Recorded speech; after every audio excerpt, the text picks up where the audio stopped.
Hello everyone, welcome to this series of lecture. And my name is Himanshu and today we're gonna study about the IAM. So this would be our first practical session for the IAM. So when you log into the page, so this is how the AWS Management Console would look like.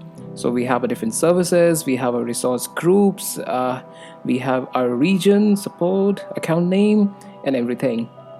So if you see here, so this is what we call as a region. So we have a different bunch of regions like US, Africa, Asia, Europe, Canada, Middle East, South America. So the most preferred one is generally the US North Virginia, because this is an area which is actually most up to the date with new features and policies, but also it has one drawback that it is gets down most of the time.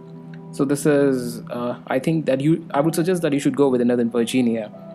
And apart from that, we have to search for the IAM. So we will click on the services here, and there are a huge list of services. So don't panic. It's fairly easy. We'll write it as IAM. It's right here under the security, identity, and compliance. So we'll click on the IAM.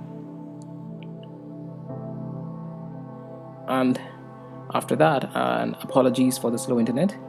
Yes, so when you enter here, then you can see that welcome to the identity access management, and you can see my IAM user sign-in link. So this is a sign-in link. Basically I can send it to someone and who can use this link to sign in purpose. So this is what my account ID is for, the starting numbers, and then it is signed in AWS Amazon and /console. So we can also customize these first account ID. So let's customize it. This is what we call as an account alias.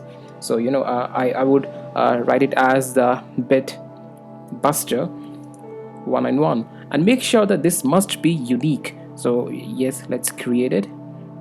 So yes, now I have renamed it as the bitbuster 191, and now we can see our users are 0, groups are 0, because we haven't created anything yet, and by default we have 2 roles. So this is what it is. Now what we're gonna do, first thing that we're gonna activate the MFA on our account. MFA is basically what we call as a multi-factor authentication. So this is just a code that you need to enter. So if someone steals your password and username, he still won't be able to enter into your AWS account because he don't have your the MFA. So this is how it keeps your account secure. So let's click on the manage MFA here, and then you have to click here to change password names. Okay, we have a password here. We will click on the multi-factor authentication, and here we need to create on activate MFA. Let's click on it. Now we have 3 different types. We have a virtual MFA device, that is an authenticator app installed on your mobile device or computer.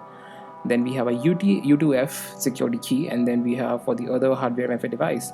So we will use the virtual MFA device here and click continue. Now you need to download a Google Authenticator app, which is available both on the Android and iOS. You can directly write it down as the Google Authenticator.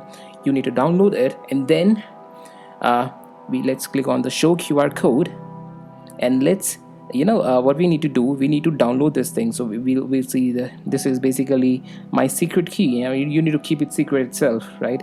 So don't show it to someone, because you can also do one thing. You can save this QR code somewhere. So what I gonna do, I gonna click a snap of it, yes, and I gonna store it somewhere, so that in future if I have to retrieve my account back, so I don't need to again select the MFA. So it will become really easy to re-enable my MFA and to secure my account. So you need to save this QR code.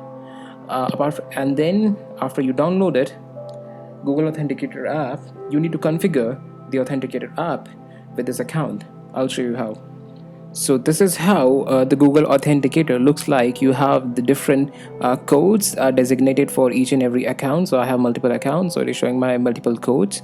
So what I gonna do, we will click on the plus icon here, which will allow us to have a new account. So now we will click on the scan a QR code on our cell phone, and here it goes. And now what we need to do, we need to write the 2 consecutive MFA here. So let's write it. And the second one, 064155. Yes. Okay, now you have successfully assigned virtual MFA. Now I have a MFA on my AWS account set up. So this is how it should look like. We have a device type virtual, we have our serial number. For the root account, it is specially mentioned here. And this, if you want to manage in future also, you can click here and you can manage it here. You can also change your password policies, and everything can be changed here itself. So these are different identifiers. I think we should not hang here much, because they generally don't ask this much amount of information in our certification course. So let's go back to our services and IAM itself. So these are generally groups, users, roles, policies. We'll come here again.